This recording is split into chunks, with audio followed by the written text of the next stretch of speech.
चलिए स्टार्ट करने वाले हैं आज। सबसे पहले स्वागत है आपका कंप्लीट एजुकेशन के यूट्यूब प्लेटफॉर्म पर। आज हम लोग बिहार बोर्ड के वर्ग 12 के इतिहास के बारे में पढ़ने वाले हैं। जो उसका चैप्टर है क्या, ईंट मनके तथा अस्थियां, इसके बारे में पढ़ेंगे। सबसे पहले आपको शुरुआत में ही बता देना चाहते हैं कि हम पूरा बेसिक लेवल से इसको लेकर चलेंगे।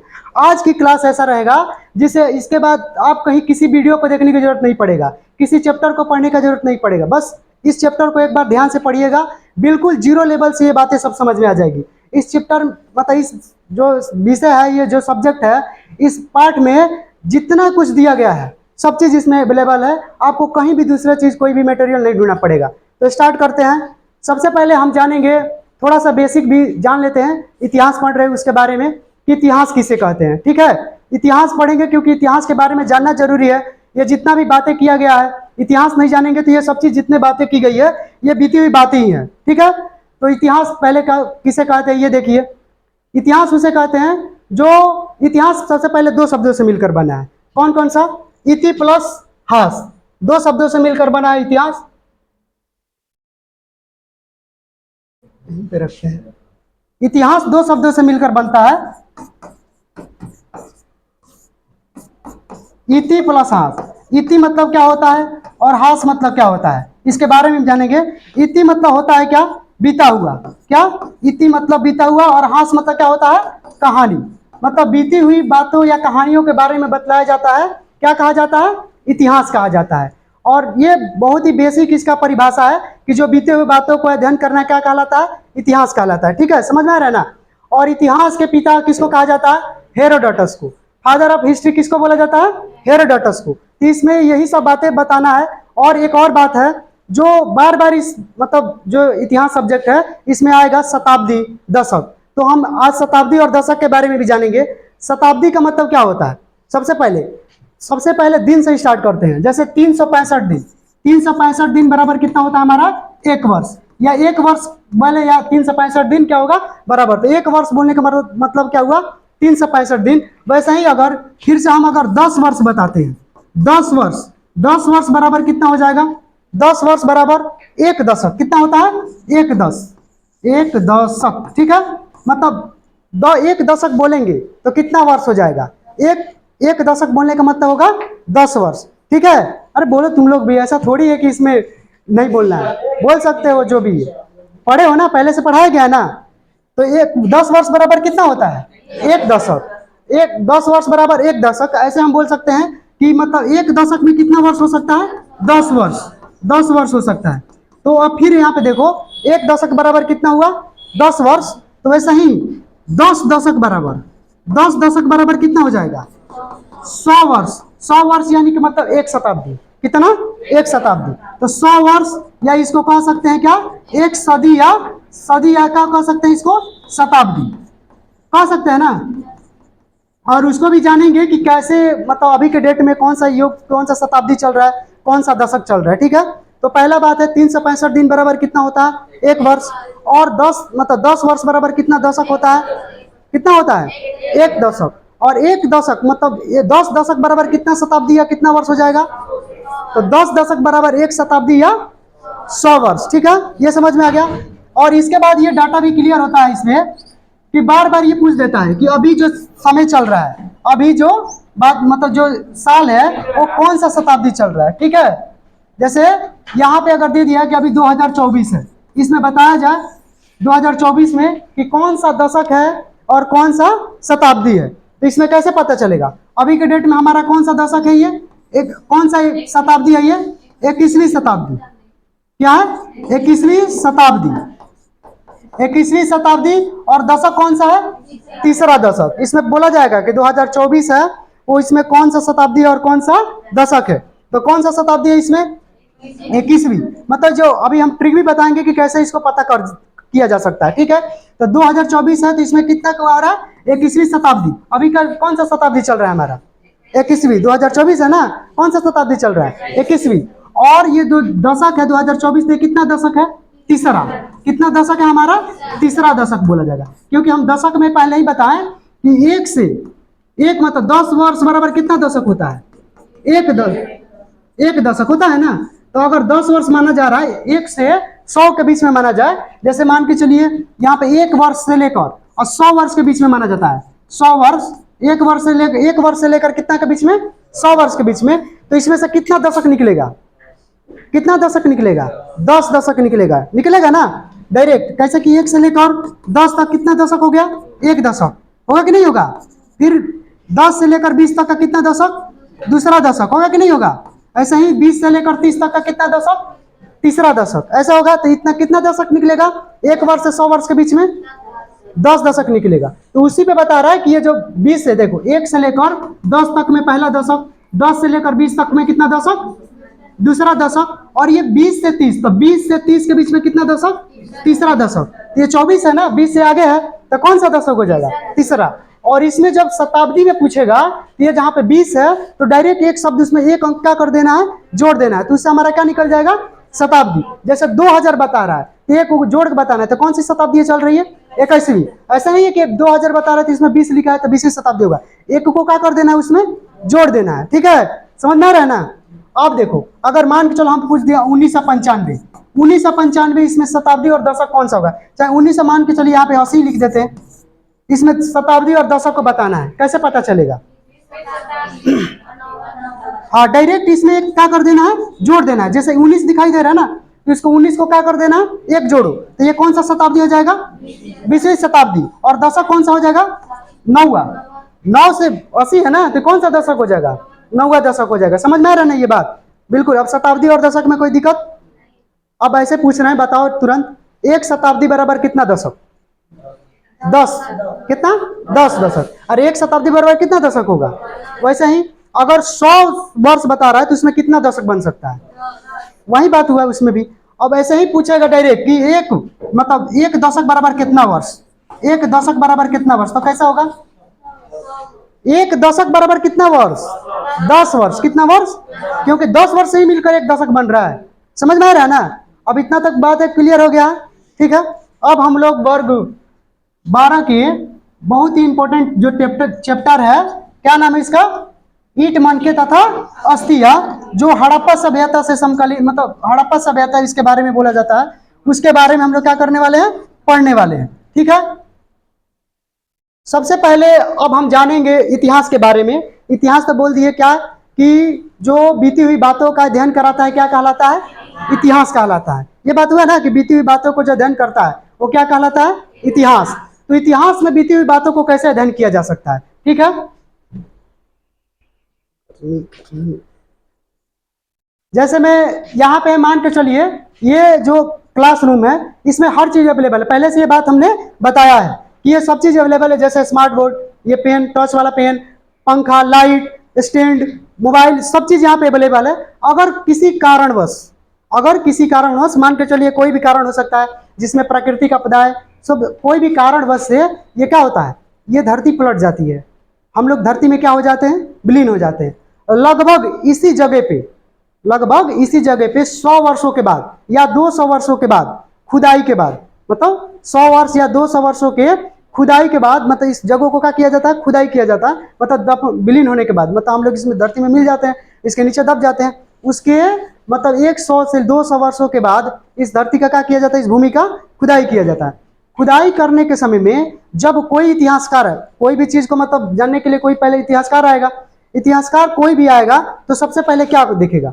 अगर मान के चलिए उसमें से ये ग्लास का टुकड़ा मिला, अगर स्मार्ट बोर्ड है ना, इस टूटेगा तो इसमें ग्लास है, इसमें से जो ग्लास मिलेगा, इसमें से जो जटिल इलेक्ट्रॉनिक सामानें मिलेगी, इतिहासकार कैसा अनुमान लगा सकता है कि उस समय बोलेगा कि पहले के लोग क्या बोलेगा, पहले के लोग शीशा का उपयोग करते थे, पहले के लोग जटिल सामानों का उपयोग करते थे, मतलब संभावना में बोलेगा कि हो सकता है कि पहले के लोग मतलब जटिल इलेक्ट्रॉनिक वस्तुओं का क्या करते थे, उपयोग करते थे। जैसे पंखा मिल गया, पंखा तो पूर्ण रूप से मिलेगा नहीं, यहाँ पे जो बेंच लगा ये भी अगर विलीन हो गया, इसमें से थोड़ा सा निकलेगा, बोलेगा वहाँ पहले जो खुदाई करेगा इतिहासकार अनुमान लगाएगा कि पहले के लोग मतलब लकड़ियों का हथियार बना कर करते थे। चाहे हम लोग इसका उपयोग किस चीज में कर रहे हैं, बैठने के लिए उपयोग कर रहे हैं, लेकिन उसका अनुमान क्या रहेगा कि वो लोग लकड़ियों का हथियार बनाते थे। बस लकड़ी का साक्ष्य मिल जाए तो ये अनुमान लगाएंगे कि मतलब पहले के लोग क्या करते थे, लकड़ियों का उपयोग करते थे। यहाँ से कुछ लोहा का साक्ष्य मिल जाएगा, फैन है जैसे चलता है, यहाँ से कुछ टीन का साक्ष्य मिल जाएगा, तो उसमें भी इतिहासकार क्या अनुमान लगाएगा कि पहले के लोग क्या करते थे, तीन का उपयोग करना जानते थे, पहले के लोग लोहा से क्या थे, परिचित थे। ये सब बातें बताया जाएगा, मतलब एक संभावना, ठीक है ना, मतलब डायरेक्ट कल्पना करके और संभावना में बातें किया जाएगा कि हो सकता है, लगभग, ये सब के बारे में। तो समझ में आ रहा है। वैसा ही इस चैप्टर में भी है, जो ईंट मनके तथा अस्थिया को पढ़ने वाले हैं, जो हड़प्पा सभ्यता में ये सब मिलेगी, संभावनाएं मतलब व्यक्त किया गया है, जो इतिहासकार हैं उसके द्वारा संभावना व्यक्त किया गया है कि हो सकता है कि पहले का जो नगर विकास हुआ था उसमें पक्की ईंटों का निर्माण, मन के मतलब मिट्टी के बर्तनों का उपयोग ज्यादातर किया जाता था। अस्थियां जो पाई गई है, कौन कौन से जानवर का अस्थिया पाया गया है, वो सब जानवर जो जिस सभ्यता में मतलब कौन से, हड़प्पा सभ्यता में निवास करते थे। ठीक है, तो स्टार्ट करते हैं। आज हम अपने चैप्टर को ईंट मनके तथा अस्थिया, हड़प्पा सभ्यता। क्या क्या देखेंगे इस चैप्टर में, सबसे पहले इसके बारे में भी जान लेते हैं। ईंट मनके तथा अस्थिया में जैसे सिंधु घाटी सभ्यता या हड़प्पा सभ्यता, इसके बारे में सबसे पहले सिंधु घाटी सभ्यता का इतिहास जानेंगे कि इसका इतिहास किस प्रकार से। उसके बाद सिंधु मतलब घाटी सभ्यता का विस्तार, ये कितने से कितने क्षेत्रों में क्या हुआ था, ये फैला हुआ था। तो उसके बाद जो प्रमुख स्थल मिलेंगे इसके खुदाई से, उसके बारे में जानेंगे। उसके बाद इस स्थल का जो नगर नियोजन था उसके बारे में, किस प्रकार से वहां का नगर नियोजन था, वहां के नगरों का निर्माण या विकास किस प्रकार से हुआ था। सामाजिक जीवन, वहां के लोगों का सामाजिक जीवन कैसा था, वहां का जो संस्कृति थी, समाज था, वर्ग था, धर्म कैसा था, किस देवी देवताओं को पूजा करते थे, धार्मिक स्थल कैसा था, उनके बारे में इससे क्या करेंगे, जानकारियां लेंगे। और यह है भोजन प्रणाली, वहां के लोग क्या क्या खाते थे, मांसाहारी थे, शाकाहारी थे, सर्वाहारी थे, उसके बारे में भी जानेंगे। और सारे बहुत सारे महत्वपूर्ण तथ्य उसके बारे में आज जानेंगे। तो स्टार्ट करते हैं सिंधु घाटी सभ्यता के विस्तार के बारे में। ठीक है, ये सब है सिंधु घाटी सभ्यता, देख लीजिए कहां से कहां तक फैला हुआ था, यहीं पे बताते हैं। देखिए सबसे पहले जब जॉन मार्शल, जो कौन था, भारतीय पुरातत्व एवं सर्वेक्षण विभाग का क्या था, अध्यक्ष था, उसके निर्देशन में, उसके अध्यक्षता में सबसे पहले किस शहर का खुदाई किया गया था, हड़प्पा का। हड़प्पा शहर का खुदाई कैसे हुआ, जब कराची से लाहौर के बीच में 1853 से 56 के बीच में क्या किया जा रहा था, रेल पटरियां बिछाई जा रही थी। ठीक है, 1853 या 56 उसी का डेट था। उसी के बीच में क्या किया जा रहा था, लाहौर से कराचियों के बीच में क्या रेल पटरियां बिछाई जा रही थी। उसी के क्रम में कुछ पुरातात्विक स्थल मिला। पुरातात्विक स्थल का मतलब क्या होता है, जो मिट्टी से खुदकर निकाले गए वस्तुओं के बारे में क्या कहा जाता है, उसको पुरातात्विक। तो कुछ पुरातात्विक स्थल जैसे ईंट मिला, ईंट मिलने के बाद जैसे वो पता चला कि यहाँ पे ईंट है, वहां पे उसको निर्देश दिया गया, किसको, जॉन मार्शल को। जॉन मार्शल को ये बातें पता चली कि ये मतलब यहाँ से जो ईंटें मिल रही, हो सकता है इसके अंदर कोई भी सभ्यता दबी हो। तो इसको खुदाई के लिए किसको निर्देश दिया गया, दयाराम साहनी को 1921 में जॉन मार्शल द्वारा क्या किया गया, निर्देश दिया गया उस जगह को क्या करने के लिए, खुदाई करने के लिए। तो ऐसा क्वेश्चन पूछता है कि सबसे पहले सभ्यता का खोज किसने किया था, मतलब दयाराम साहनी के द्वारा कौन सा सभ्यता का मतलब खुदाई किया गया था, हड़प्पा। हड़प्पा का खोज किसने किया था, दयाराम साहनी ने। कब, 1921 ईस्वी में। समझ में आ रहा है ना। अब इसके बारे में जानते हैं कि ये लगभग त्रिभुजाकार, मतलब इसकी आकृति कैसी थी, त्रिभुजाकार, मतलब ये तीन, कहां से कहां इसका क्षेत्र देखो, ये इसकी आकृति है, कहां से कहां तक फैला हुआ था। तो इसकी आकृति कैसा था, ये त्रिभुजाकार, मतलब तीन दिशाओं में मतलब ये फैला हुआ क्या था, सभ्यता था। इसके बारे में बताएंगे कि कहां से कहां तक फैला हुआ था। तो जैसे यहाँ पे इसको मान लेते हैं हम क्या, नॉर्थ, ये क्या साउथ, ईस्ट और ये वेस्ट। समझ में आ रहा है ना। अब इसमें अगर बोला जाए कि सबसे सिंधु घाटी सभ्यता, ये क्या है, सिंधु घाटी सभ्यता, इसका नाम क्या है, सिंधु घाटी सभ्यता। बोलेंगे कि मतलब सिंधु घाटी सभ्यता का सबसे उत्तरी स्थल कौन सा था, सबसे उत्तरी भाग कौन सा था, तो कौन सा होगा, चेनाब नदी, जम्मू कश्मीर में। कहां पे, जम्मू कश्मीर में चेनाब नदी के तट पर मंडा, क्या, मंडा। ठीक है, सबसे उत्तरी मतलब सिंधु घाटी सभ्यता का सबसे उत्तरी स्थल कौन सा है, तो जम्मू कश्मीर में चेनाब नदी के तट पर कौन सा स्थल है, मंडा शहर है। ठीक है, अब उसके बाद देखते हैं सबसे दक्षिणी, उत्तर हो गया ना, सिंधु घाटी सभ्यता का सबसे उत्तरी स्थल कौन सा है, चेनाब नदी के तट पर कौन सा, मंडा शहर, जम्मू कश्मीर में। और सबसे दक्षिणी बिंदु इसका कौन सा है, सिंधु घाटी सभ्यता का, तो महाराष्ट्र, महाराष्ट्र में दैमाबाद, कौन सा, दैमाबाद किस किस नदी के तट पर है? गोदावरी। गोदावरी नदी के तट पर स्थित है। कौन सा नदी के तट पर? तो ऐसे पूछा जाता है, ऐसा कोई भी क्वेश्चन बना के पूछ देगा कि सिंधु घाटी सभ्यता का सबसे दक्षिणी स्थल कौन सा है, तो दक्षिणी स्थल कौन सा होगा? गोदावरी नदी के तट पर दैमाबाद, जो महाराष्ट्र में स्थित है। ठीक है, उसके बाद सबसे पूर्वी बिंदु जो इसका स्थल का खुदाई किया गया है, यहाँ पे भी स्थल मिला हुआ है, सबसे उत्तरी बिंदु, सबसे पूर्वी बिंदु, सबसे दक्षिणी बिंदु। तो सबसे पूर्वी बिंदु में जो मिला है उसका क्या नाम है? उत्तर प्रदेश में आलमगीरपुर। आलमगीरपुर। आलमगीरपुर किस नदी के तट पर स्थित है? हिंडन नदी के तट पर। कहाँ पे? हिंडन नदी के तट पर। हिंडन नदी के तट पर। तो ऐसा पूछता है सिंधु घाटी सभ्यता का सबसे पूर्वी बिंदु कौन सा है? कौन सा होगा? आलमगीरपुर। कौन सा नदी के तट पर स्थित है? हिंडन नदी के तट पे। अब पूछेगा कि सिंधु घाटी सभ्यता का सबसे पश्चिमी बिंदु कौन सा है? तो सबसे पश्चिमी बिंदु कौन सा है? सुतका गंडोर। कौन सा है?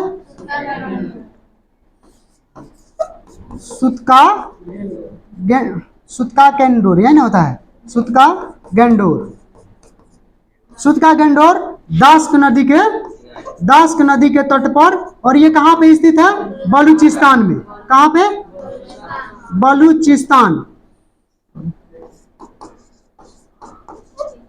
बलूचिस्तान में स्थित है। ठीक है, अब बोलेगा ऐसा ही डायरेक्ट, सिंधु घाटी सभ्यता का विस्तार कहाँ कहाँ तक फैला हुआ था? तो कहाँ कहाँ तक फैला हुआ था? सबसे उत्तर में कौन सा? जम्मू कश्मीर, चेनाब नदी के तट पे कौन सा? मंदा।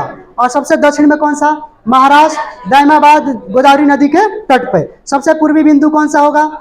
आलमगीरपुर। उत्तर प्रदेश कौन सा नदी? हिंडन नदी के तट पे। और ऐसा ही सबसे पश्चिमी बिंदु कौन सा होगा? सुतका गंडोर, बलूचिस्तान। कौन सा? दास्क नदी के तट पे। अब इसके बाद इसे आता है कि सिंधु घाटी सभ्यता कितना क्षेत्रफल में फैला हुआ था?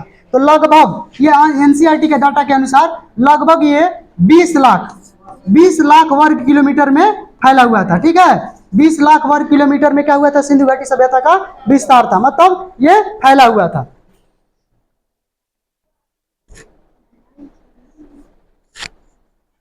चलिए अब इसके बाद देखते हैं ये कितना, इसका डायरेक्ट क्वेश्चन पूछता है कि सिंधु घाटी सभ्यता का विस्तार कितना था, कितना फैला हुआ था? वो 20 लाख वर्ग किलोमीटर में। लगभग कितना लाख वर्ग किलोमीटर में? 20 लाख वर्ग किलोमीटर में। समझ में आ गया ये भी?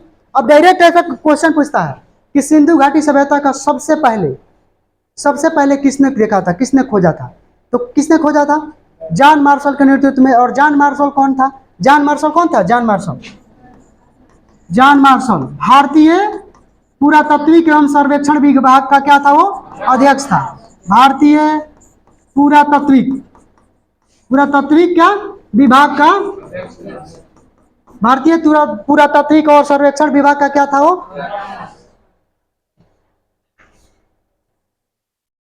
अब ये पहले पूछता है सबसे पहले कि मतलब सिंधु घाटी सभ्यता का विस्तार, तो सिंधु घाटी सभ्यता का विस्तार कहाँ कहाँ तक फैला हुआ था? तो सबसे पहले उसका नगर या कैसे नदियों के बारे में पूछ देगा, नहीं तो शहरों के बारे में पूछ देगा, नहीं तो राज्य के बारे में पूछ देगा। तो सिंधु घाटी सभ्यता कहाँ कहाँ तक फैला हुआ था? तो सबसे उत्तरी बिंदु इसका कहाँ पे मिला हुआ है? जम्मू कश्मीर। कहाँ पे? मंदा में। कहाँ पे? मंदा में। और कौन सा नदी के तट पे स्थित है ये? चेनाब नदी के तट पे। वैसा ही पूछता है कि सबसे दक्षिणी बिंदु कौन सा है? तो दक्षिणी बिंदु में कौन सा है? महाराष्ट्र। कौन सा? गोदावरी नदी के तट पे कौन सा? दैमाबाद। वैसा ही पूछेगा सबसे पूर्वी बिंदु कौन सा है? तो पूर्वी बिंदु कौन सा होगा? उत्तर प्रदेश, आलमगीरपुर। और किस नदी के तट पर है? हिंडन नदी के तट पे। वैसा ही सबसे पश्चिमी बिंदु पूछेगा, सबसे पश्चिमी बिंदु कौन सा है? तो महाराष्ट्र में गोदावरी नदी के तट पर। और कौन सा है? ये दैमाबाद। ठीक है, अब चलो इसमें पूछता है डायरेक्ट कि सिंधु घाटी सभ्यता का विस्तार मतलब कितना से कितना किलोमीटर में फैला हुआ था। ठीक है, तो ये दक्षिण से उत्तर से दक्षिण की लंबाई इसकी कितनी थी? 1400 किलोमीटर। कितना किलोमीटर? उत्तर से दक्षिण की लंबाई इसका कितना किलोमीटर तक था? 1400 किलोमीटर। वहीं पूरब से पश्चिम की लंबाई इसकी कितना था? 1600 किलोमीटर में फैला हुआ था। समझ में आ गया ना? सिंधु घाटी सभ्यता का क्षेत्रफल कितना था? तो 20 लाख वर्ग किलोमीटर। लगभग कितना लाख वर्ग किलोमीटर? 20 लाख वर्ग किलोमीटर। और ऐसा बोला जाए कि सिंधु घाटी सभ्यता का दक्षिण मतलब उत्तर से लेकर दक्षिण का विस्तार कितना वर्ग किलोमीटर था? 14 वर्ग किलोमीटर नहीं था, केवल कितना किलोमीटर था? 1400 किलोमीटर। और पूरब से पश्चिम की इसका कितना था? 1600 किलोमीटर था। और इसका खोज सबसे पहले किसने किया था? दयाराम साहनी ने 1921 में हड़प्पा से। ठीक है, चलो अब आगे देखते हैं। सब बातें क्लियर हो रहा है ना? यहां पे भी मतलब थोड़ा सा देख लिया जाए कि कहां कहां पे इसका विस्तार हुआ था। यहां पे दिया हुआ है, जैसे ये वाला जो क्षेत्र है, ये वाला जो भाग है, यहाँ पे ऐसे करके कौन सा हमारा सभ्यता फैला हुआ था? कौन सा? हड़प्पा सभ्यता या सिंधु घाटी की सभ्यता। और ये लगभग किस आकार में फैला हुआ है? ये त्रिभुजाकार। त्रिभुजाकार ऐसे बोला जाता है कि इसकी आकृति कैसा, कभी कभी ऐसा भी पूछ दिया जाता है। तो त्रिभुजाकार आकार में कौन सा सभ्यता फैला हुआ था? सिंधु घाटी सभ्यता।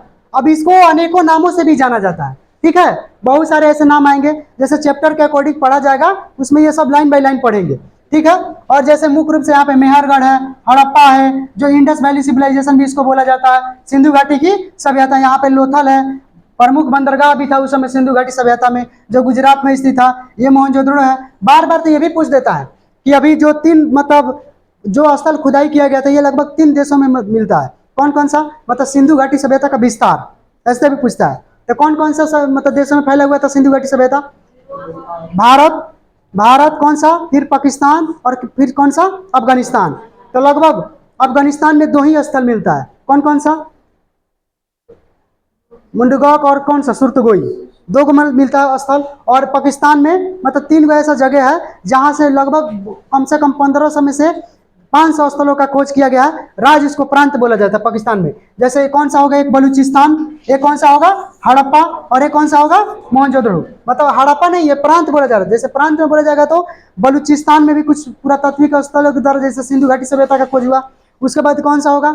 जैसे सिंध प्रांत में, सिंध प्रांत मतलब राज्य जैसे बोला जाता है ना, तो वहाँ पाकिस्तान जैसे उसकी राज्य कोई सिंध, वहाँ पे भी किसका मिला है? सिंधु घाटी सभ्यता का कुछ स्थल मिला है। और एक मिलता है पंजाब प्रांत। जैसे भारत में भी राज्य है ना, वैसे ही पाकिस्तान का भी एक राज्य, उसका क्या नाम है? पाकिस्तान। तो पंजाब, तो पंजाब राज्य में भी कौन कौन सा? हड़प्पा का। और सिंध में किसका? मोहनजोदड़ो का। और जो भी स्थल खुदाई किया गया बलूचिस्तान में मिला है। और भारत में लगभग सिंधु घाटी सभ्यता का 7 राज्यों में उसका विस्तार मिलता है। कितने राज्यों में? 7 राज्यों में। जैसे हरियाणा, महाराष्ट्र मिलता है ना, गुजरात, और कौन सा?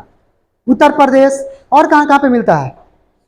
7 राज्यों में से करके मतलब सिंधु घाटी सभ्यता का क्या मिलता है? साक्ष्य मिलता है। तो उसके बारे में भी पढ़ेंगे आगे चलकर। देखिए यहां पे भी दिया हुआ है मोहनजोदड़ो, हड़प्पा, थार रेगिस्तान, मतलब जहां से जो फैला हुआ था उसके बारे में। इसके बारे में देखते हैं पहले क्या क्या है।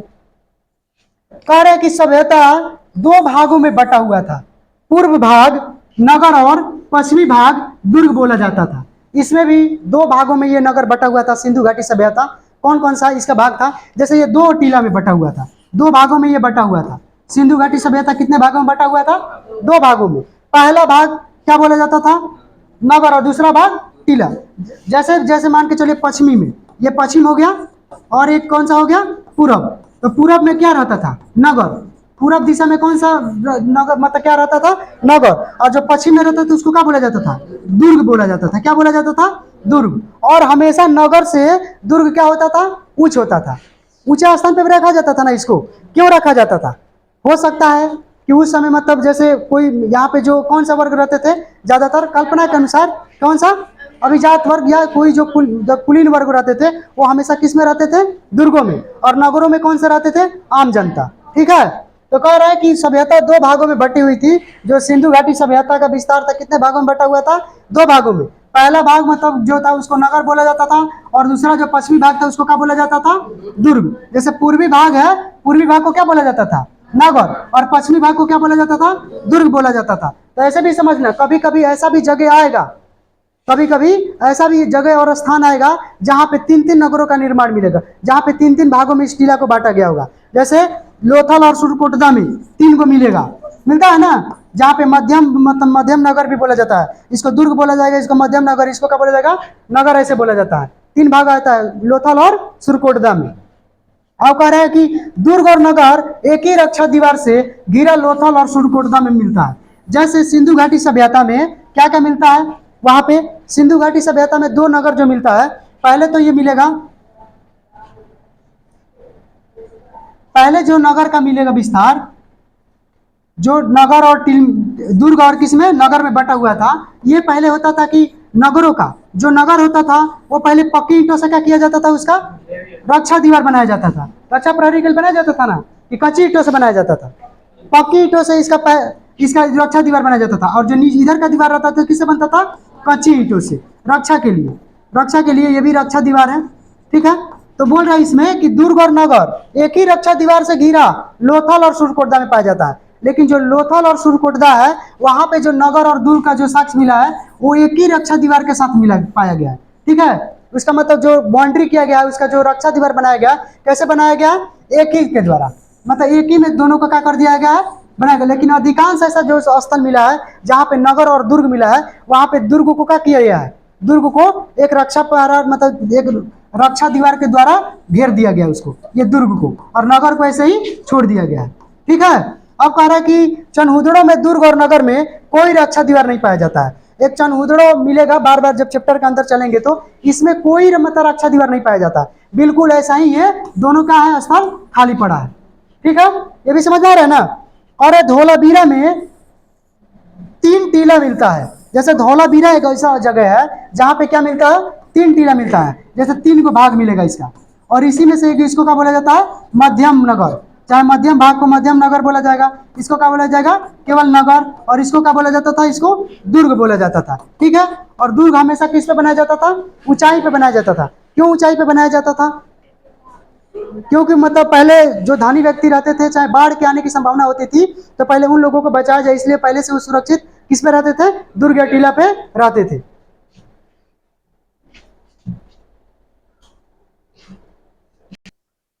चलिए तो फिर देखे थे हमने सिंधु घाटी सभ्यता के बारे में। अब पहले ये बात समझ में आ जाना चाहिए, पूरा एक प्रकार से ढांचा जो समझ लो सिंधु घाटी सभ्यता के बारे में, कि ये विस्तार कहाँ से कहाँ हुआ, इसकी खुदाई कैसे हुई, इन नगरों का निर्माण क्यों हुआ, ऐसे पक्की ईंटों का इस्तेमाल कैसे वो लोग करने लगे, ठीक है। इसके बारे में कैसे वो विकसित सभ्यता कही जाने लगी, इसके बारे में। तो ये कह रहा है कि पहले हम जानेंगे सिंधु घाटी सभ्यता का खोज। जैसे जॉन मार्शल जो भारतीय पुरातात्विक सर्वेक्षण विभाग के क्या थे, वो अध्यक्ष थे, उनके नेतृत्व मतलब उनके नेतृत्व में कौन सा खुदाई किया था, दयाराम साहनी ने हड़प्पा सभ्यता का सबसे पहले 1921 में। और ये किस आकृति में फैला हुआ था, त्रिभुजाकार, किस आकृति में, त्रिभुजाकार। और ये कितने वर्ग किलोमीटर में फैला हुआ, लगभग 20 लाख वर्ग किलोमीटर में फैला हुआ। और सिंधु घाटी सभ्यता का मतलब जो सबसे उत्तरी बिंदु होता है कौन सा होता है, चेनाब नदी के तट पे कौन सा, मंडा, जो जम्मू कश्मीर में। सबसे दक्षिणी बिंदु महाराष्ट्र में दायमाबाद, गोदावरी नदी के तट पे। सबसे पूर्वी बिंदु कौन सा था उसका, आलमगीरपुर, उत्तर प्रदेश, हिंदा नदी के तट पे, ठीक है। और सबसे पश्चिमी बिंदु कौन सा उसका, बलूचिस्तान, और जो कौन सा है, सुदगा गैंडोर, जो कहाँ पे है, दास नदी के तट पे। और बलूचिस्तान मुख्य रूप से पाकिस्तान और किसका, ईरान के बॉर्डर पे पड़ता है, ठीक है। ये बातें यहाँ तक समझ में आ गया था। उसके बाद बोला गया कि जो सिंधु घाटी सभ्यता है उसमें नगरों का निर्माण 2 प्रकार से उसमें टीला मिला हुआ है। एक जो टीला मिला हुआ है कुछ ऊंचाई वाले भाग पे है, और एक जो टीला मिला हुआ है वो थोड़ा सा नीचे है। जो ऊंचा वाला टीला है जो किस दिशा में, पश्चिम दिशा में, उसको क्या बोला जाता है, दुर्ग बोला जाता है। और जो पूर्वी टीला है जो थोड़ा सा नीचे वाला भाग में, उसको क्या बोला जाता है, नगर बोला जाता है। और ऐसा भी है वहां पे सड़कों को भी एकदम बहुत ही मतलब समकोण पे काटता है। जो ऐसा सभ्यता है यहाँ पे जो सड़कों और नालियों का निर्माण किया गया है बहुत ही सुव्यवस्थित तरीके से किया गया है। प्रत्येक नालियाँ जो घरों से निकल कर आती है वो भी प्रत्येक किस में काटती है, समकोण पे काटती है। जो चौराहे पे आकर मिलती है वहां से नालियों को निकास के लिए एक बढ़िया सा मतलब क्या किया गया, प्रबंध किया गया, जिससे कोई भी पानी या जाम कुछ भी ना लगे, आसानी से जो जितना गांव का पानी आया वहां से निकलकर शहरों से बाहर जा सके, ठीक है। इसलिए अब इसके बारे में ये भी पढ़े थे हम कि दुर्ग और नगरों में एक ही रक्षा दीवार से घिरा लोथल और कौन सा है, सुरकोटदा मिलता है। और चनहुदड़ो में दुर्ग और नगर में कोई भी रक्षा दीवार नहीं होता है। और धौलावीरा में 3 गो टीला मिला है, जिसको तीसरा टीला है उसको क्या बोला जाता है, मध्यम टीला बोला जाता है, ठीक है, चाहे मध्य नगर बोला जाता है। अब आगे देखते हैं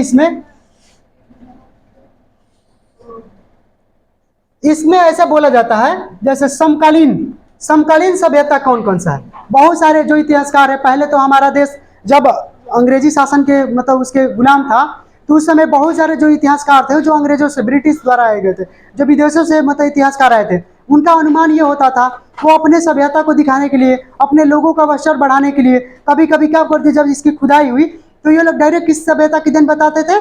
मेसोपोटामिया की सभ्यता। ऐसे बोलते थे कि जो सिंधु घाटी सभ्यता का विकास हुआ है, जो इतना बड़ा विकसित शहर बना है, जो नगर बना है, वो किसकी देन है? मेसोपोटामिया की सभ्यता का। अब हम इसके बारे में देखेंगे कि इसके कौन कौन से समकालीन, समकालीन का मतलब होता है कि उसी के समय, समकालीन का मतलब होता है क्या?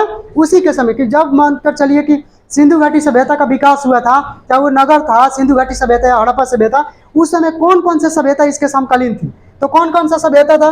पहला था कौन सा? मेसोपोटामिया की सभ्यता, मेसोपोटामिया की सभ्यता, मेसोपोटामिया की सभ्यता। उसके बाद कौन सा सभ्यता था? कौन सा? ईरान, क्या बोला जाता है उसको? ईरान, ईरान की सभ्यता। और उसके बाद कौन सा? मिस्र, जिसको ईरान को क्या बोला जाता है? मिस्र की सभ्यता, मिस्र की सभ्यता। और मिस्र की सभ्यता, या मिस्र सभ्यता लिख दीजिए। और कौन सा हो सकता है मिस्र की सभ्यता के बाद? चीन की सभ्यता बोला जा सकता है ना, जब पीली नदी घाटी के तट पे था, चीन की सभ्यता। तो इतिहासकारों द्वारा मतलब अनुमान लगाया गया, जब भी मतलब इतिहासकार, कौन सा ब्रिटिश जो इतिहासकार थे, उन्होंने जब इसकी खुदाई की सिंधु घाटी सभ्यता का, तो उन्होंने अनुमान लगाया कि जो ये नगर का विकास हुआ है, कौन सा नगर, कौन सा नगर का विकास? सिंधु घाटी या हड़प्पा नगर का विस्तार हुआ है, चाहे विकास हुआ है, वो किसकी देन है? मेसोपोटामिया की सभ्यता की देन है। वो किसकी देन है? कौन सा? मिस्र की सभ्यता की देन है, चीन की सभ्यता का, ऐसे बोलते हैं। लेकिन यहाँ से बताइए, कम से कम जो मेसोपोटामिया की सभ्यता है, मेसोपोटामिया की सभ्यता से ये जो सिंधु घाटी की सभ्यता है, कितना गुना बड़ा है? 12 गुना। कितना गुना? 12 गुना बड़ा है। तो कैसे हम लोग बता सकते हैं, चाहे कैसे कह सकते हैं कि मेसोपोटामिया की सभ्यता से विकास, सिंधु घाटी सभ्यता का विकास हुआ? जबकि मान के चलिए कोई भी छोटा है, ये तो मेसोपोटामिया उस समय बहुत ही छोटा क्षेत्र में फैला हुआ था, अब उसके से कई गुना बड़ा सिंधु घाटी सभ्यता है, 12 गुना। कितना गुना ज्यादा? 12 गुना। लेकिन इतिहासकार कहते हैं कि कुछ साक्ष्य मिलने के आधार पर, लेकिन कुछ साक्ष्य के आधार पर हम ऐसा अनुमान नहीं लगा सकते हैं कि मेसोपोटामिया की सभ्यता से ही सिंधु घाटी सभ्यता का विस्तार या विकास हुआ था। उसमें बहुत सारे ऐसे तथ्य जिसको हम लोग गलत काट सकते हैं। जैसे मेसोपोटामिया के शहरों में, चाहे मेसोपोटामिया की सभ्यता में, क्या वहाँ पे कोई भी मतलब सुव्यवस्थित मतलब सड़कों का निर्माण नहीं हुआ था? वहाँ पे नगरों का निर्माण हुआ था, वहाँ पे ईंटों के मोहल्ले मतलब मकान बनाए गए थे। लेकिन जो समकोण पे, जैसा जिसमें सिंधु घाटी सभ्यता में जो सड़कें समकोण पे काटती थी, जो नालियां समकोण पे काटती थी, वैसा इसमें कोई भी साक्ष्य मेसोपोटामिया की सभ्यता में नहीं मिला है। उसके बाद जो प्रत्येक जो नाली निकासी था, उसका नलियों का जो निकास था शहरों से बाहर किया गया था, वैसा भी मेसोपोटामिया की सभ्यता में नहीं मिलता है। सबसे पहले जब मेसोपोटामिया जो 11th क्लास में पढ़े हम लोग, उसमें दिया गया है कि जो मेसोपोटामिया सभ्यता का विकास हुआ, उसमें नगरों का विकास हुआ, वो मुख्य रूप से किस में हुआ? मंदिरों की वजह से हुआ। किस वजह से हुआ? मंदिरों की वजह से मेसोपोटामिया सभ्यता का विकास हुआ। लेकिन सिंधु घाटी सभ्यता में कोई भी मंदिर का साक्ष्य नहीं मिलता है, कोई भी धार्मिक स्थल का साक्ष्य नहीं मिलता। वहाँ पे मातृ देवी की पूजा की जाती है, वहाँ पे मतलब वहाँ कौन सा? मातृसत्तात्मक सभ्यता है, कौन सा? सिंधु घाटी सभ्यता। लेकिन यहाँ पे मंदिरों का साक्ष्य मिला है, मेसोपोटामिया में मंदिरों का साक्ष्य मिला है, लेकिन सिंधु घाटी सभ्यता में मंदिरों का साक्ष्य नहीं मिला। तो किस आधार पे हम कह सकते हैं कि मेसोपोटामिया की सभ्यता का समकालीन, मेसोपोटामिया की सभ्यता के देन कौन सा है? सिंधु घाटी की सभ्यता। इस आधार पे हम लोग नहीं कह सकते, बहुत सारे ऐसा तथ्य है। तो कौन कौन सा इसकी समकालीन सभ्यता है? कौन कौन सा है? मेसोपोटामिया की सभ्यता, मतलब सिंधु घाटी सभ्यता के समकालीन कौन कौन सा सभ्यता? मेसोपोटामिया की सभ्यता,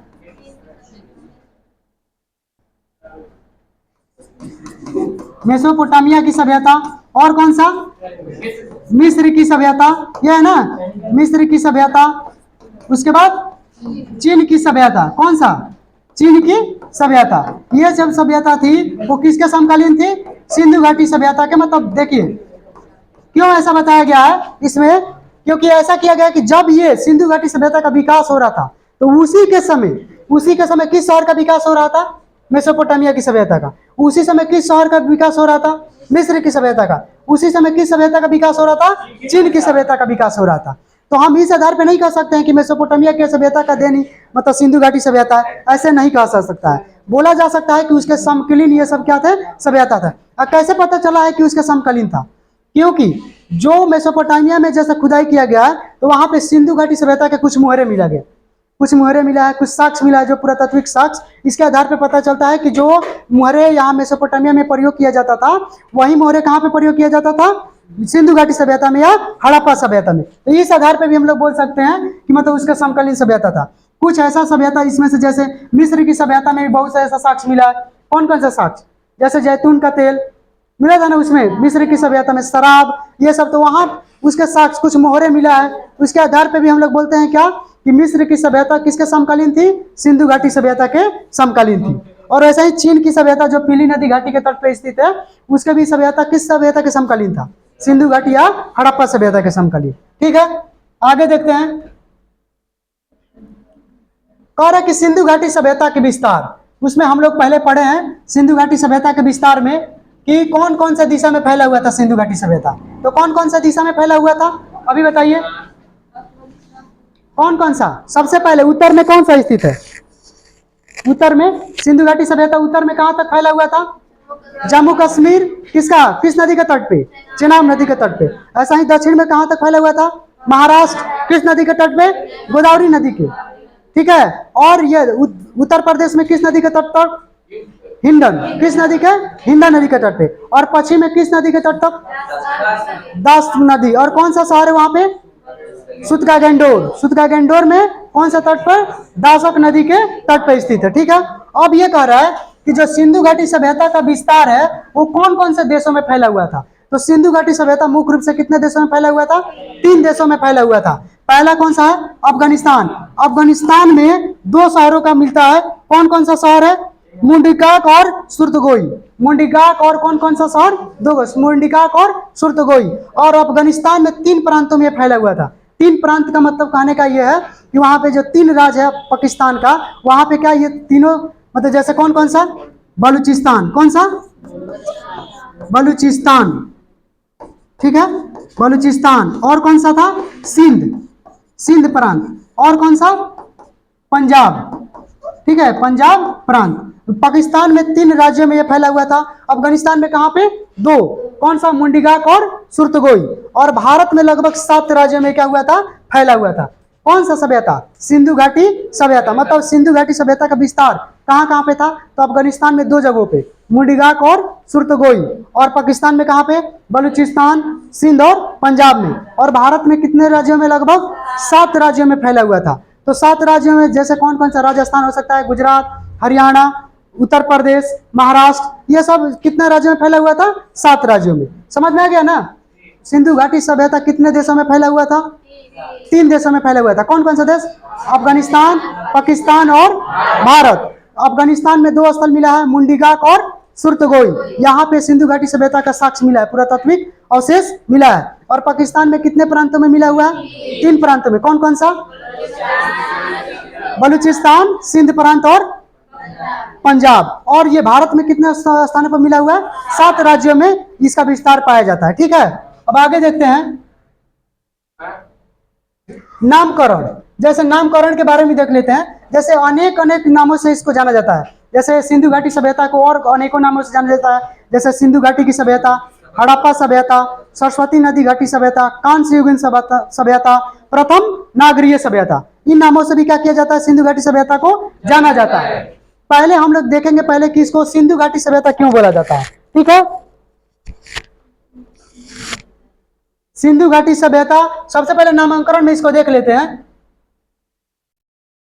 सिंधु घाटी सभ्यता का नामकरण किस आधार पर किया गया? इसको अनेकों नामों से जाना जाता है। सबसे पहला कौन सा है? सिंधु घाटी की सभ्यता। ठीक है, सिंधु घाटी की सभ्यता, सिंधु घाटी की सभ्यता। दूसरा किसको? हड़प्पा सभ्यता, हड़प्पा सभ्यता। और किस नाम से जाना जाता है?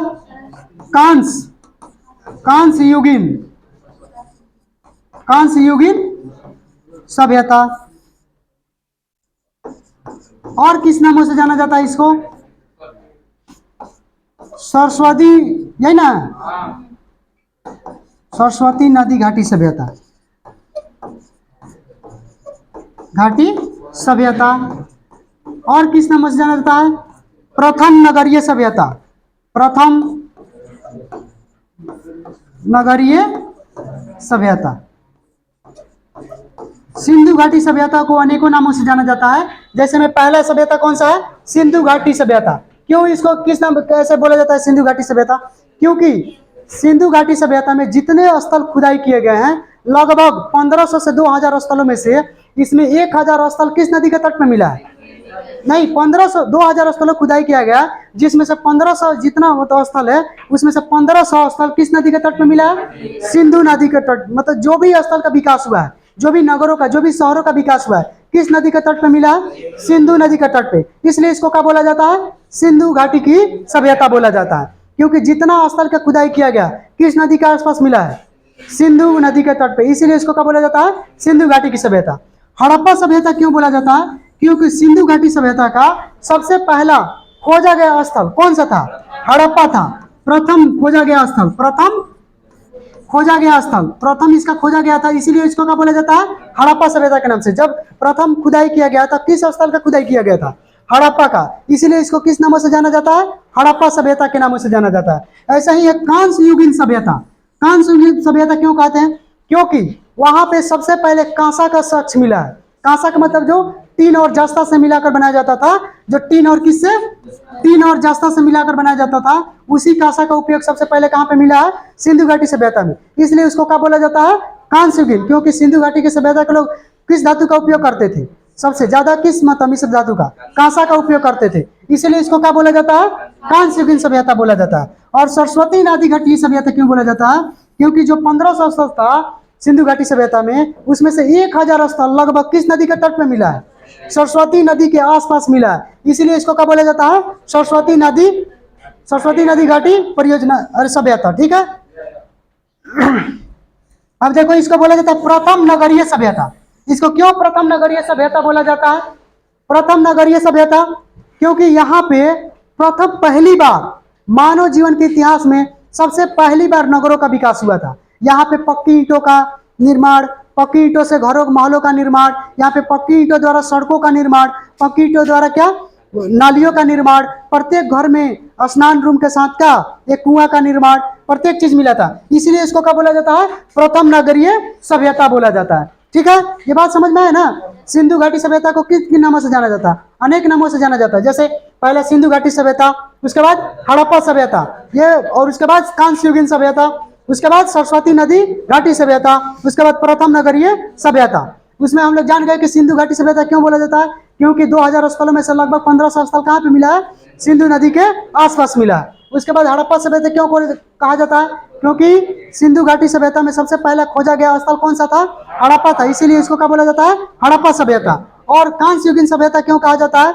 क्योंकि वहां पे अधिक मात्रा में कांसा का उपयोग करते थे। सिंधु घाटी सभ्यता के लोग अधिक मात्रा में किस धातु का प्रयोग करते थे? कांसा का। कांसा का उपयोग करने की वजह से इसको क्या बोला जाता है? कांस्य युगीन सभ्यता। और सरस्वती नदी घाटी सभ्यता क्यों बोला जाता है? क्योंकि 1500 स्थलों में से लगभग 1000 स्थलों का साक्ष्य जो मिला है, कहाँ पे मिला है? सरस्वती नदी के आसपास मिला है। और प्रथम नगरीय सभ्यता क्यों कहा जाता है? क्योंकि वहां पे सबसे पहले प्रथम बार नगर का निर्माण या विकास हुआ था। पक्की ईंटों का उपयोग आज के डेट में भी हम लोग कल्पना करिए, वहां से यहाँ तक जाने में, कि वहां से अभी तक आने में अभी हम लोग अभी पक्की मतलब पूर्ण रूप से अभी पक्की ईंटों में भी नहीं रहते, पक्की ईंटों के मकानों में भी नहीं रहते। उस समय 2-2 मंजिला तक का मकान था पक्की ईंटों का। प्रत्येक घरों में एक कुआं था, स्नानागार था, प्रत्येक नालियां समकोण पे करती थी, प्रत्येक उसका जो सड़क का निर्माण हुआ था समकोण पे था। ठीक है, वहां पे जल की निकासी थी, जलों को प्रबंधन करने के लिए अच्छी उत्तम व्यवस्था था, प्रत्येक चीज था। इसी के आधार पे क्या बोला जाता है? प्रथम नगरीय सभ्यता बोला जाता है। समझ में आ गया? आगे चलते हैं। 7 नगरीय स्थल। 7 नगरीय स्थल इसको भी देख लेते हैं। सिंधु घाटी सभ्यता में मतलब मुख्य रूप से जो स्थल या जो मतलब स्थान पाया गया है, उसमें से जिन जिन स्थानों की खुदाई की गई है, उसमें से पूर्ण रूप से 7 गो ऐसा नगर है, मतलब स्थल है, जिसको हम लोग क्या बोलते हैं? नगर कहते हैं। मतलब नगरों का विकास हुआ था। सिंधु घाटी सभ्यता में लगभग 2000 से 1500 स्थलों का खुदाई किया गया। उसमें से जो पूर्ण रूप से विकसित नगर के रूप में जो खुदाई किया गया, जो साक्ष्य मिला है, वही इसमें कितना नगर है? 7 गो। पहला नगर कौन सा हमारा? हड़प्पा। दूसरा कौन सा है? मोहनजोदड़ो, क्योंकि पूर्ण रूप से क्या था? नगर था ये। और तीसरा कौन सा है? लोथल। और चौथा धौलावीरा। पांचवा कौन सा है? कालीबंगा। छठा चनहुदलो। और 7वां बनवाली। ये जो स्थल है, यहाँ पे पूर्ण रूप से नगरों का विकास था। यहाँ पे नगरों का कहने का मतलब यहाँ पे अच्छी जो सड़कों का निर्माण, प्रत्येक घरों में से जो नालियों का प्रबंधन था अच्छा से किया गया था, प्रत्येक घर में स्नानागार, किचन, मतलब खाना बनाने के लिए रसोई घर, सब चीज़ मिलता था वहाँ पे, कमरा, दो दो कमरा, गेस्ट रूम, ये ऐसा भी मतलब प्रबंधन किया गया है। इसलिए इसको क्या बोला गया है, नगरों का दर्जा दिया गया है। ठीक है, अब हम लोग आगे की तरफ पढ़ेंगे क्या, हड़प्पा सभ्यता के बारे में। हड़प्पा मतलब सबसे पहले खुदाई किया गया स्थल कौन सा था, हड़प्पा था। अब प्रत्येक ये पहले 7 प्रमुख नगरों के बारे में हम अगले नेक्स्ट वीडियो में पढ़ेंगे। ये अगर आपको वीडियो अच्छा लगा हो, इसको लाइक शेयर कमेंट जरूर करिए। बहुत बहुत धन्यवाद।